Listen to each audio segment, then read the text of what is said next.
Government सानू कुछ भी नहीं कर रही, अन्नी पा रही है, अहीं भी अन्नी है वैसे जी। अगर 12 बजे तक हमारे मामला हल ना हुए तो हम लोग खुदकुशी करने के लिए तैयार हैं। इन्हां दी अखां खुलियां होइयां भी पाउंदे ने।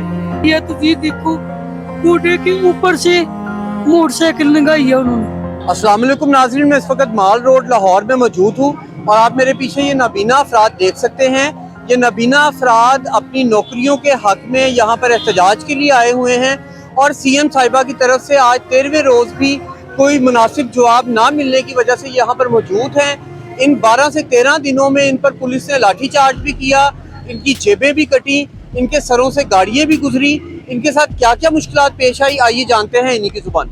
अस्सलाम वालेकुम। वालेकुम अस्सलाम। अपना नाम बताइएगा। मेरा नाम है अहमद रजा। अहमद रजा भाई, बताइएगा कि कितने दिन से आप लोग यहाँ पे मौजूद हैं और क्या आप लोगों को कौन से मसाइल है जिसके हल के लिए आप यहाँ पे बैठे हैं? हमें यहाँ 13 दिन हो गए ने बैठे रहे ते साडे मुज़ाकरात यही ने गवर्नमेंट साडे नाल कोई तावन नहीं कर रही ते सानू नौकरियां दित्तियां जान, नौकरियां सानू मिलदियां ने 3 महीनों वास्ते ते ओदी कनैक्ट भी खत्म हो गया ते तनख्वाह भी नहीं मिल रही ते इत्थे मैनूं आए ने 13 दिन हो गए ने अज। ਤੇ 13 ਦਿਨਾਂ 'ਚ ਕੀ ਇੱਥੇ ਕਿਸ ਤਰ੍ਹਾਂ ਗੁਜ਼ਾਰੇ ਨੇ, ਥੋੜਾ ਜਿਹਾ ਸਾਡੇ ਨਾਜ਼ਰੀਨ ਨੂੰ ਦੱਸੋ। असने गुजारे ने भुख बर्दाश्त, भुख प्यास बर्दाश्त की है ते खाना कदे आंदा कदे नहीं आंदा।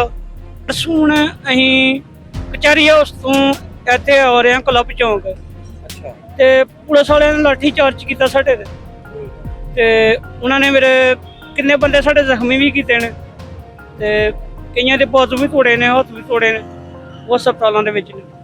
ਅੱਛਾ, ਜੋ ਹਲੇ ਹਸਪਤਾਲਾਂ ਦੇ ਵਿੱਚ ਨੇ। ਹਾਂਜੀ। ਤੇ ਤੁਸੀਂ ਮਤਲਬ ਇੱਥੋਂ ਹੁਣ ਆਪਣੇ ਮੁਤਾਲਬਾਤ ਮਨਵਾਏ ਬਗੈਰ ਨਹੀਂ ਜਾਣਾ ਚਾਹੁੰਦੇ? इंशाल्लाह नहीं जाना, भावें सानू 13 साल भी लगन इत्थे बैठे ने, ਅਸੀਂ अपने मुतालबात पूरे करके इन्हां नाल मुज़ाकरात करके फिर जाना है। इन्हां ने यही कहा कि अज रात नूं मुज़ाकरात होने ने ते ਅਸੀਂ 2 वजे तक जागते रहे हैं।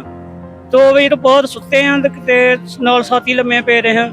उन्होंने जेब च पर्स कट लिया, पर्स ਦੇ ਵਿੱਚ ਮੇਰਾ आईडी कार्ड ਸੀ, नंबर वगैरह, एड्रैस वगैरह ਸੀ ਤੇ 5700 ਰੁਪਇਆ ਸੀ ਵਿੱਚ ਤੇ ਹੁਣ ਮੈਂ ਖਾਣਾ ਲੈ ਕੇ ਆਇਆ, ਕਿਸੇ ਭਾਈ ਨੇ ਮੈਨੂੰ ਲੈ ਕੇ ਖਾਣਾ ਦਿੱਤਾ। ਗਵਰਨਮੈਂਟ ਸਾਨੂੰ ਕੁਝ ਵੀ ਨਹੀਂ ਕਰ ਰਹੀ, ਅੰਨੀ ਪਾ ਰਹੀ ਹੈ, ਅਸੀਂ ਵੀ ਅੰਨੀ ਆ ਵੈਸੇ ਜੀ ਤੇ ਇਹਨਾਂ ਦੀਆਂ ਅੱਖਾਂ ਖੁੱਲੀਆਂ ਹੋਈਆਂ ਵੀ ਬੰਦ ਨੇ ਤੇ ਸਾਡੇ ਨਾਲ 5 ਵਜੇ ਦਾ ਟਾਈਮ ਦਿੱਤਾ ਸੀ ਅੱਜ ਮੁਜ਼ਾਕਰਾਤ ਹੋਣਗੇ ਤੇ 5 ਵਜੇ ਤੱਕ ਉਤੋਂ 6-7 ਵਜ ਰਹੇ ਨੇ, ਅਜੇ तक कोई नहीं है।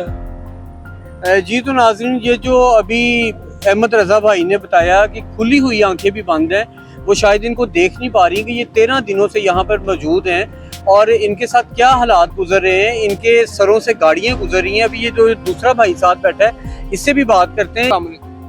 वालेकुम अस्सलाम। बताओ कि क्या मामला पेश आया, किस तरह गाड़ी सर से गुजरी है, किधर लेटे हुए? सर उधर मार रोड में चेरी हाउस लेटे हुए थे तो उधर से गाड़ी जो सिर पे ऊपर से टायर नंगा तो वो इस ऑप्शन भी लवाइए, टीके शिके और मलम भी लवाइए। तो कल जो है हमने इधर रोड पर आके किया तो ये देखो कूड़े के ऊपर से मोटरसाइकिल लंघाई है उन्होंने। अच्छा। तो ये गाड़ियों वाले नहीं देख रहे, तो जो पंजाब पुलिस है वो भी नहीं हमारा साथ दे रही। तो हम मरियम साहबा को ये कहना चाहते हैं कि हमारे साथ तावन करे और मुज़ाकरात हमारे पूरे करे।